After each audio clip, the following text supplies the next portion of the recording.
सीना से ओढ़नी सरकल बा, दाना पानी बिना गोरी हरकल बा। ए गोरी सुन ना, तारा सीना से ओढ़नी सरकल बा, दाना पानी बिना गोरी हरकल बा। एगो भाग्य दक्षिण एगो भागल चाहे उत्तर हो, एगो भाग्य दक्षिण एगो भागल चाहे उत्तर हो।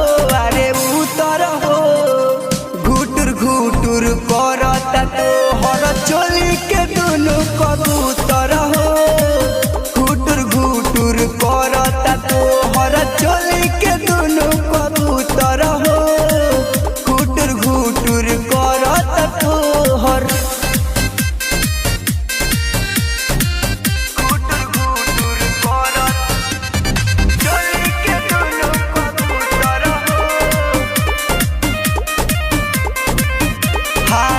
चढ़ली जवानिया में राख तू संभार के, करेला इशारा दुनु पखिया पसार के।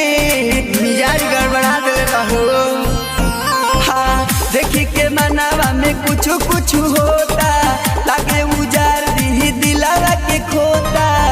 नजर गड़बड़े बानी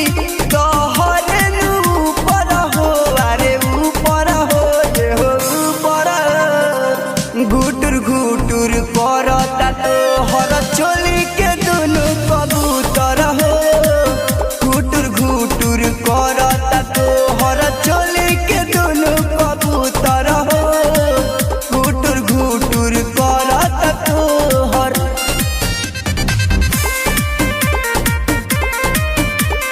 चोली के दुनु कबूतर हो। तोपे वाला चीज काहे राखेलू उघार के, या कौन रहनिया गोरी राखो सुधार के। बचा के रख, जियान मत कर। गुडू सतेंद्र के करेला पोषण हो, विशाल अमीर के रख दे तू मन हो।